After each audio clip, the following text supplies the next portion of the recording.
Welcome to Inspire Change, a new inspirational and motivational broadcast that strives to empower, educate, and inspire men in a positive way.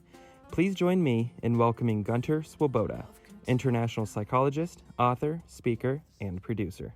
Welcome everybody to another episode of Inspire Change.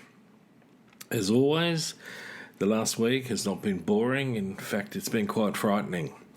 The war Russia is waging on the Ukraine continues, which is rather disturbing.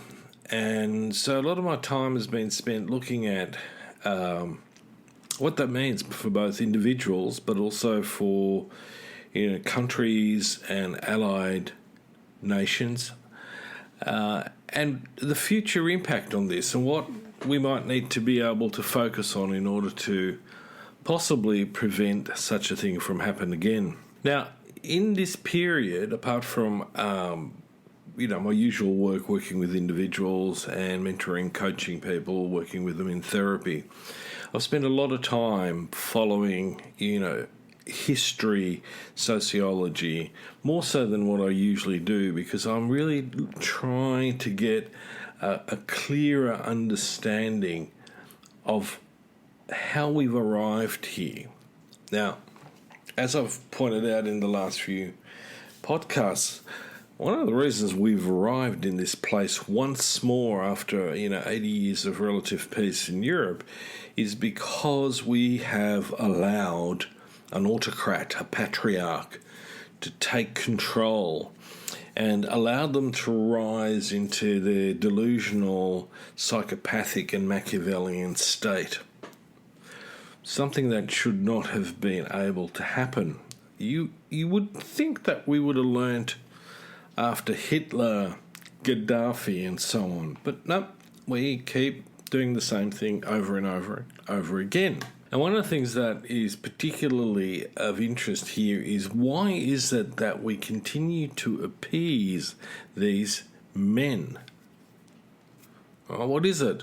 How do they enthrall us? How do they keep us entrapped in their machinations of world, or at least continent domination? It starts out with a little country and then it gets bigger and bigger and bigger. We saw that in 1939, Czechoslovakia, Poland. It was a domino effect. The good thing was that Hitler got trapped by his own delusional aspirations and started fighting on two fronts, which is not a smart move, and possibly Putin should realise something to that effect as well. So as you can tell, one of the core ideas is that our propensity to end up in combat is generally a direct result of the behaviours of autocrats, of patriarchs, who are bent on territory, status, acquisition, and competition, which then lends itself to evolving into combat. Okay? So one of the things that happened during the week was that my wife and I were watching YouTube. It's a really interesting source of all sorts of different information and videos and so on, and you can learn a lot if you're discriminating and you ignore some of the sort of digital fluff. And we often go there to watch videos, historical videos, documentaries. But in this particular instance, one of the things that I found was this discussion held by the Oxford Union. And so, we tuned in, and what they were talking about was, let's discuss the Russian-Ukrainian conflict. And what stood out for both of us was, firstly, it was really, really interesting. And when I talk about making good men great, here was a group of men, and I'll get to that point in a minute, who were logical, rational, sensible, who wanted to be able to address this problem, not just now, but also how do we move forward in a way that really keeps our society moving forward in a peaceful way. And one of the key themes was that we need to continuously protect democracy as a really, really important issue. The other thing that stood out, which, my wife and I sort of found really, really interesting, is that all the speakers were men. Young men, enthusiastic men, passionate men, who did use their basis and their education and also, in a sense, their social status to argue sensibly for what we must do. So the first port of call that they put forward was the need to protect our democracy. Now, I'm going to add something into that because I think this is very, very important. We don't need to just protect what we have that we call democracy. We need to evolve what it is that we call democracy, and we need to educate people in it so that we become less susceptible to the delusional misinformation put forward by the likes of Putin, Trump, and other despots that emerge from the ranks, and because of the way that our system is constructed, can usurp enormous amount of political power and enormous amount of economic leverage. So that is a very important aspect to this. The other aspect was ultimately, what is it that we really want to tell our kids? Were we so complacent that we sat back on the sidelines and we let these people rage? And because it was a little bit too expensive on the petrol pumps, we really couldn't get on top of this better because, we don't want to shake up the system too much. I mean, one of the things that I very quickly realised in the ascent of this conflict into actual and outright invasion was London fundamentally is a holiday place, not just a residence but a haven for oligarchs. To the point, and something I didn't realise as well, where one of these oligarchs was sort of given a peerage by the Tory government, by Boris Johnson. Now, I shouldn't be too surprised at that, given the fact that it appears that Brexit was, very well stimulated through Putin's connections in the West. And we know that Putin's extraordinarily Machiavellian, so I wouldn't be surprised that this was a long-term game plan. Remember KGB thinking in this. Okay, so evolve democracy, protect it. Now, how do we do that? Well, again, I'm going to come back to one of the mainstays in the tenets of making good men great, and that is that each of us, men and women included, need to work together. We need to collaborate to deconstruct patriarchy and all its influences on individual, family, community, social and cultural levels.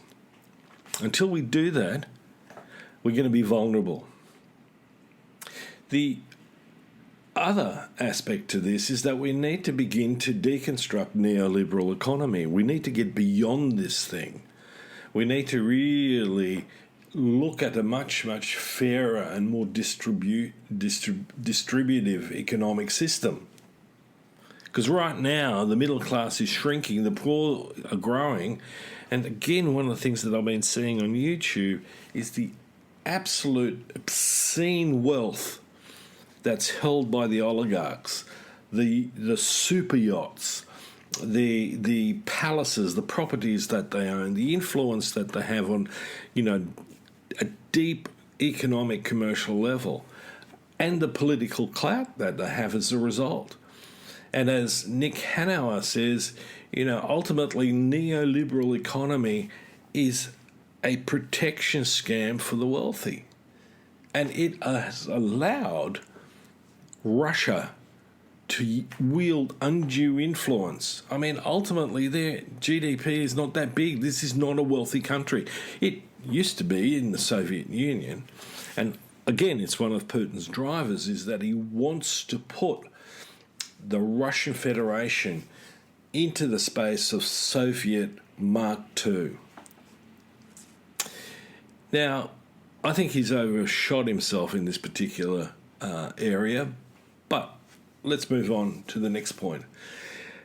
The next clear fact that emerged out of this conflict, out of this war that Russia is wielding, is that we're simply too dependent on fossil fuels, especially coming out of an autocratic state or nation. We need to be much, much more independent, and we need to think much, much more locally. So how do we do that? Well, one of the things is that if you've got access to putting a battery and solar power in your house, do it. Decentralize your acquisition of power, in this case electricity, right? This is a really important step to take, so that, if it does come out to a conflict like it is in Europe, you're not going to be freezing to death simply because you can't get access to Russian, gas. We need to therefore really transition into renewables, not tomorrow, 2030 or whatever it is, but we need to start that process now. The other thing that stood out very clearly for me as a nation, and this has been floating more and more and more, is that we really should build more nuclear reactors. Well, as we can see in the Ukraine, that's not a really, really smart idea, apart from the fact that you've got lunatics shelling the joint and potentially causing a massive nuclear accident. They're generally not that safe. They're still not that safe. Yes, the particular nuclear reactor that I'm thinking of is better than Chernobyl, but let's give credit to engineers and designers to actually improving that thing, from where Chernobyl was. So again, that whole notion of focusing on nuclear energy the way that it has been is not an effective solution, as long as we are geopolitically still unstable. And that's what this conflict is actually demonstrating, is how fragile our peace is, not just in Europe, not just in the United States, not just in the Pacific region, but globally. We need to act locally and think globally. So, what's the final step? Well, the final step is when autocrats try to assert themselves, when these patriarchs try to take hold of the information highways and control and disseminate misinformation. We need to begin to isolate them. And one of the best ways that I still believe is a good way of doing it is you follow the money and you cut the money off. In other words, we need to isolate these people economically, completely. Shut the door. Okay, so fuel's going to be for a period of time a bit more expensive, but in the long term, it means that we've got people like Putin, and I'm going to include Trump in this, checked. It's like a chess game. You're going to do that, then we're going to do this. And there's something that these people respond to, and that is when their narcissistic supply is challenged. And interestingly enough, this is as relevant in an individual relationship with someone who's malignantly narcissistic as it is on a more global scale. There's people are talking about being able to bring Putin around. I don't think so. This man operates on the dark triad: narcissism, Machiavellianism. He is a psychopath in the sense. He's just going to escalate this more and more and more. He's just looking right now for the right excuse to do that. So when I talk about making good men great, this is not simply an approach for the individual male to have an opportunity to thrive in themselves, but it is a highway to creating and evolving our society, our culture. And the last thing we want to keep doing every couple of generations is picking up the pieces of physically and psychologically injured humanity.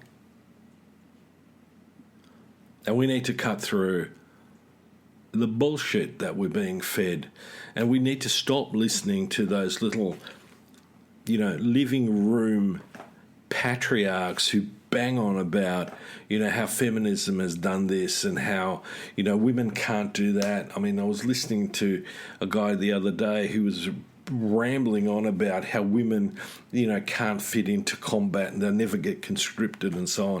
And I sat there and I'm thinking, dude, go back and stop sprouting ignorance. Go into your history and understand that women have always been an integral part when it came to conflict and to defend the family, to defend the hearth, to defend the community, the nation. Without women, in the factories during World War II, there would have been no supply line, no supply chain. All right? But also remember that women have always stood side by side in some form or another, even in combat. We go right back into ancient history. The myth of the Amazon is actually based on something very real. The Shield Maiden, if you watched, Vikings, the Israeli Defense Force in 1962, in the way that it established the state of Israel. Russians in World War II, women were in combat together with men. This nonsense about women can't fight and women can't do dangerous jobs is just utter vile rubbish. And we need to stop with this nonsense and we need to shut these men up. So on that note, thank you for listening to my rant.